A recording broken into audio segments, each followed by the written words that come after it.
Hello बच्चों।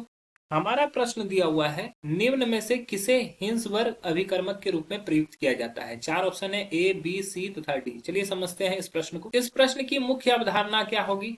मुख्य अवधारणा ये होगी हमारा हिंसबर्ग अभिकर्मक। ठीक है, हिंसबर्ग अभिकर्मक क्या है? हिंसबर्ग अभिकर्मक जो है ये इस्तेमाल किया जाता है, कहाँ इस्तेमाल किया जाता है?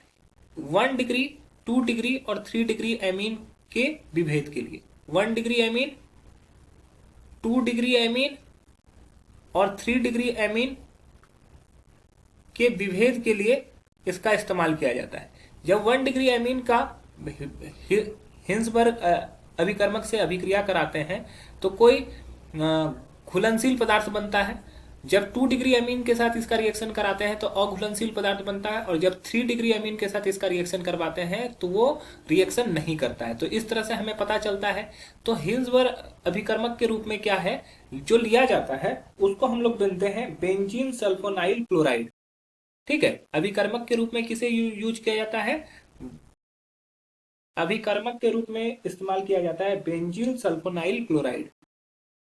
Benzene sulfonyl chloride.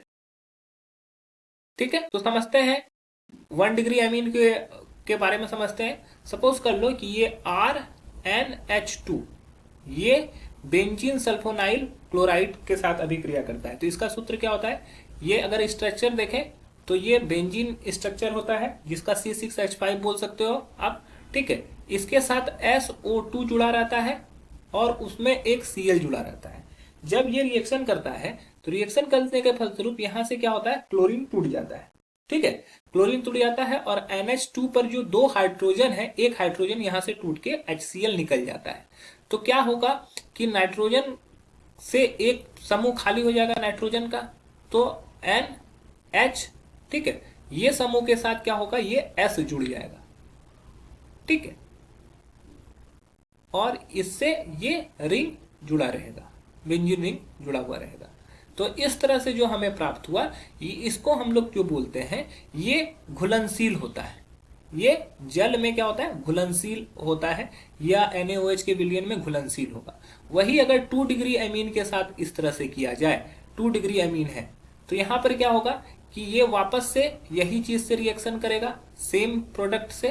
तो सेम प्रोडक्ट से जब रिएक्शन होता है तो यहां से भी HCl निकलता है, मतलब कि यहाँ का क्लोरीन और यहाँ का हाइड्रोजन ये निकल जाता है।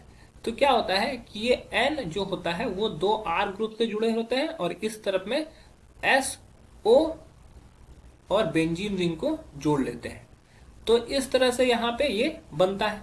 ये जो होता है अघुलनशील होता है, जबकि तीसरा में ये रिएक्शन करता ही नहीं है क्योंकि वहां पर हाइड्रोजन ग्रुप प्रेजेंट नहीं है। हाइड्रोजन ग्रुप प्रेजेंट नहीं है तो आर ग्रुप को तोड़ना थोड़ा क्या होता है? मुश्किल होता है। आर ग्रुप को तोड़ना क्या होता है? मुश्किल होता है। तो यहां पर ये रिएक्शन नहीं करता है, नो रिएक्शन, अभिक्रिया नहीं होगी।